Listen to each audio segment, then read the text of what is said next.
সিরাজগঞ্জে যমুনা নদীর পানি বিপদসীমার ৬১ সেন্টিমিটার উপর দিয়ে প্রবাহিত হচ্ছে। এছাড়া গাইবান্ধার ফুলছড়ি পয়েন্টে ব্রহ্মপুত্র নদের পানি বিপদসীমার ৭৭ সেন্টিমিটার উপরে বইছে। এতে প্লাবিত হচ্ছে নিম্নাঞ্চল।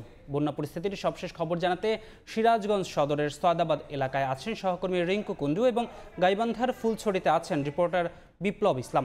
সরাসরি প্রথমেই যাচ্ছি রিঙ্কুর কাছে। সিরাজগঞ্জের সার্বিক বন্যা পরিস্থিতির আরো অবনতি হয়েছে। আমি এখন দাঁড়িয়ে আছি সিরাজগঞ্জের সদর উপজেলার সয়দাবাদ ইউনিয়নের পূর্ব মোহনপুর এলাকায়। আমি যে সড়কটিতে দাঁড়িয়ে আছি এটি কিন্তু একটি পাকা সড়ক। এই পাকা সড়কটির পুরোটাই কিন্তু আসলে তলিয়ে গেছে এবং এই সড়কের উপর এখন কিন্তু মানুষ নৌকা এবং বিভিন্ন ভাবে কিন্তু তারা পারাপার হচ্ছে। অনেক দুর্ভোগে রয়েছেন এই এলাকার মানুষ। পুরো এলাকাটি আসলে পানিতে নিমজ্জিত হয়ে গেছে।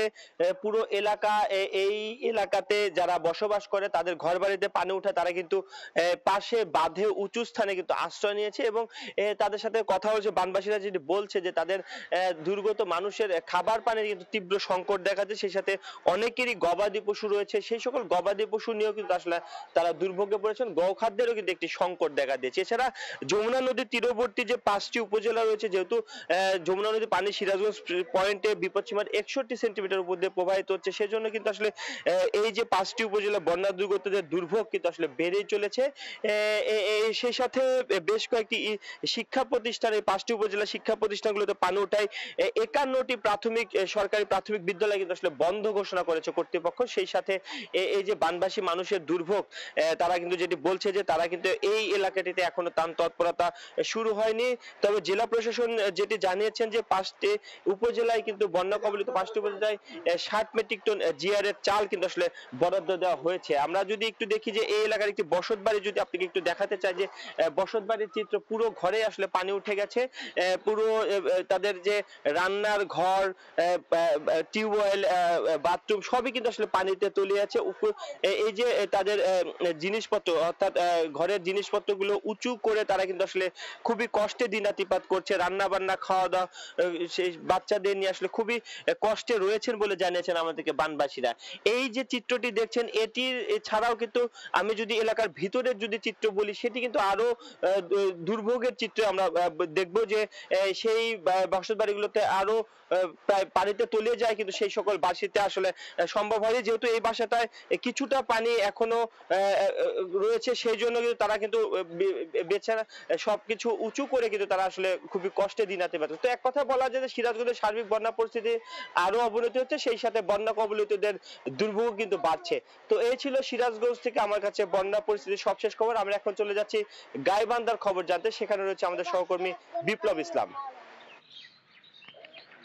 গাইবান্ধার ব্রহ্মপুত্র ও ঘাঘট নদীর পানি কিন্তু আজকে কিছুটা কমে বন্যা পরিস্থিতির কিছুটা উন্নতি হয়েছে। যদিও আজকেও কিন্তু ব্রহ্মপুত্র নদের যে পানি সেটি কিন্তু বিপদসীমার ৭৭ সেন্টিমিটার উপর দিয়ে বইছে। পাশাপাশি ঘাঘট নদীর পানিও কিন্তু ২৭ সেন্টিমিটার বিপদসীমার উপর দিয়ে বইছে।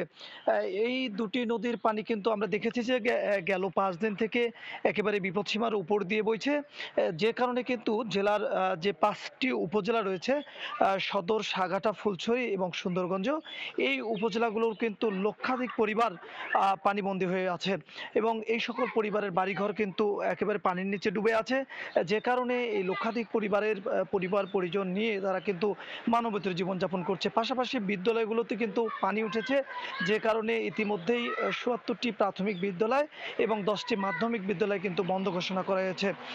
এই বিদ্যালয়গুলোতে কিছু কিছু বিদ্যালয়ে আশ্রয় কেন্দ্র করা হয়েছে, যেখানে কিছু কিছু বন্যার্ত মানুষ আশ্রয় নিয়েছেন। যদিও আমরা দেখেছি এবার আশ্রয় কেন্দ্রগুলোতে কিন্তু মানুষজনের উপস্থিতি খুব একটি নেই। তারা বাড়ির পাশে যে উঁচু স্থান কিংবা ভিটা কিংবা বাঁধের উপরে তারা কিন্তু আশ্রয় নিয়েছেন। তারা যেটি বলছেন যে সহায় সম্বল রেখে তারা বাসা থেকে যেতে পারছেন না, যে কারণে কিন্তু তারা আশ্রয় কেন্দ্রে যাননি। একেবারেই তাদের যে বন্যাত্ম ডুবান্ত বাড়িঘর, সেই বাড়িঘরে কিন্তু তারা খেয়ে না খেয়ে মানবেতর জীবনযাপন করছেন। তারা যেটি বলছেন যে গেল 5 দিন হলে তারা বন্যার পানিতে ভাসছেন, বন্যার পানিতে ডুবে আছেন, কিন্তু প্রশাসনের পক্ষ থেকে এ পর্যন্ত তাদের যে উদ্ধার তৎপরতা, তাদের যে গবাদি পশু স্থানান্তরের তৎপরতা, পাশাপাশি তাদের মধ্যে যে ত্রাণ তৎপরতা, এটি কিন্তু একেবারেই খুবই সীমিত।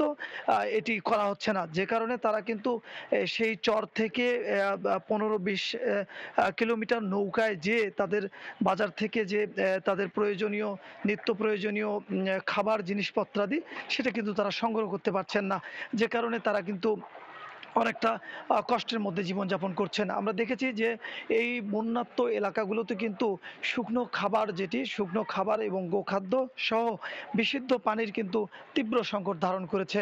এই সকল এলাকার মানুষ চরম দুর্ভোগের মধ্যে রয়েছে। পাশাপাশি আমরা দেখছি যে এখনো কিন্তু জেলার বিভিন্ন উপজেলার এই যে রাস্তাঘাট, আমি যদি একটু দেখাতে চাই, যে এরকম রাস্তাঘাট কিন্তু পানির নিচে তলিয়ে আছে, যে কারণে যোগাযোগ ব্যবস্থাও কিছুটা বিচ্ছিন্ন হয়ে পড়েছে। বিভিন্ন স্থানের যাতায়াত ব্যবস্থা একেবারেই ভেঙে পড়েছে। আরেকটি বিষয় হচ্ছে যে গাইবান্ধা যে শহররক্ষা বাঁধ, এই শহররক্ষা বাঁধেরও কিন্তু বেশ কয়েকটি ঝুঁকির মধ্যে পড়েছে। ব্রহ্মপুত্রের যে বাঁধ, সেটিও কিন্তু বেশ কয়েকটি পয়েন্টে ঝুঁকির মধ্যে পড়েছে।